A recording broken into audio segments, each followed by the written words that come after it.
Assalamualaikum warahmatullahi wabarakatuh. Hai semuanya, perkenalkan nama saya Tatiara Lutfi Ramadhani dengan NIM F1D124030. Saya dari Program Studi Teknik Pertambangan Universitas Jambi. Beradanya saya pada video kali ini yang bertujuan untuk memenuhi tugas mata kuliah Agroindustri dan Green Technology dengan membahas tentang pengaruh efektivitas tawas terhadap limbah pertambangan. Nah, yang pertama kali yang harus kita ketahui itu apa sih itu air limbah. Pada jurnal yang saya ambil yang berjudul Efektivitas Penggunaan Aluminium Sulfat dalam Menurunkan Kadar TSS ataupun singkatannya yaitu Total Suspense Solid, air limbah penambangan batubara di PTX yang penulisnya ini Julian Syaharahat.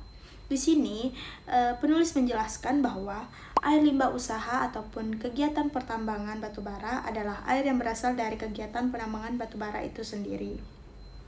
Menurut Keputusan Menteri Lingkungan Hidup Nomor 113 Tahun 2003, baku mutu air limbah batubara merupakan ukuran batas atau kadar unsur pencemaran dan atau jumlah unsur pencemaran yang ditenggang keberadaannya dalam air limbah batubara yang akan dibuang ataupun dilepas ke air permukaan, sehingga ini merupakan parameter ataupun standar yang dicantumkan oleh keputusan menteri tersebut. Parameter yang wajib dilakukan pemantauan pada air limbah kegiatan penambangan batubara itu sendiri adalah dalam pemantauan pH, TSS ataupun total suspense solid itu tadi, pemantauan total Fe ataupun besi dan total Mn. Sehingga selain pH yang sangat rendah, masalah yang sering dijumpai dalam pengelolaan air limbah tambang adalah masalah konsentrasi total padatan tersuspensi atau TSS yang sangat tinggi, terutama pada saat tahapan pembuatan ataupun pembukaan lapisan penutup kawasan pertambangan. Pada saat hujan yang turun, air limpasan yang terjadi akan membawa partikel-partikel padatan yang sangat halus pada lokasi pertambangan yang tertentunya sifat partikel padatan tersebut sangat halus dan merupakan koloid yang sangat stabil sehingga sulit untuk diendapkan. Nah, tadi kan teman-teman udah tahu nih apa itu arti dari air limbah. Selanjutnya di sini saya akan menjelaskan tentang pengolahan air limbah. Bagaimana sih cara pengolahan air limbah? Nah, pada jurnal yang saya ambil yang berjudul Pengaruh Rasio Campuran Bahan Aditif Terhadap Perubahan Kadar pH, TSS, Logam Fe, dan Mn pada proses pengolahan air asam tambang di KPL Bangko Barat 13 PT Bukit Asam, yang dimana pada jurnal ini dia membahas tentang bagaimana sih pengolahan air asam tambang, apa aja sih metodenya. Nah, pengolahan air asam tambang dapat dilakukan dengan metode aktif menggunakan bahan kimia maupun dengan metode pasif yang menggunakan tanaman penyerap logam. Nah, penggunaan metode aktif dinilai lebih efektif dikarenakan proses reaksi terjadi lebih cepat, yaitu dengan menggunakan reaksi kimia tersebut. Lalu, proses dengan metode aktif ini dimulai di dalam kolam ekualisasi yang kemudian dapat dilanjutkan ke kolam pengendapan, kolam pengolahan pH dan parameter logam, serta kolam pengolahan parameter organik.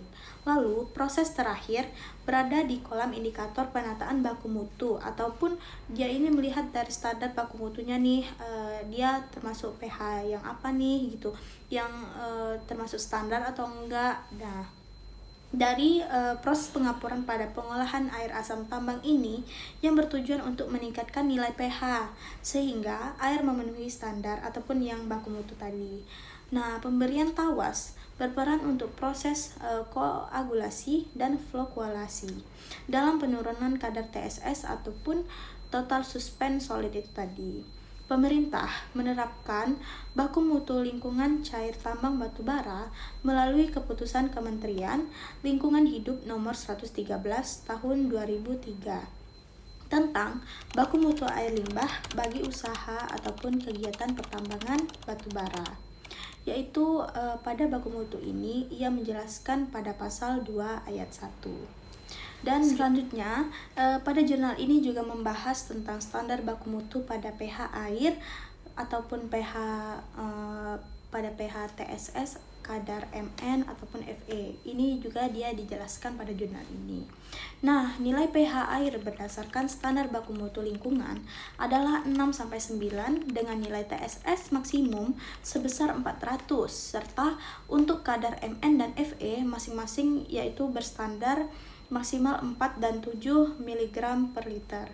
Kondisi operasi dan lingkungan juga dapat mempengaruhi terbentuknya air asam tambang dan dapat mempengaruhi keefektivitasan dari proses pengolahan. Ketika curah hujan tinggi yang akan mempengaruhi pada penggunaan dosis bahan kimia, kondisi operasi secara teknis dapat mempengaruhi pada saat proses pengolahan air asam tambang yang meliputi laju aliran, jenis dan konsentrasi logam dalam air, dan jenis bahan kimia yang dapat digunakan. Pada penggunaan bahan kimia akan kurang efektif jika hanya mengandalkan perkiraan. Selanjutnya,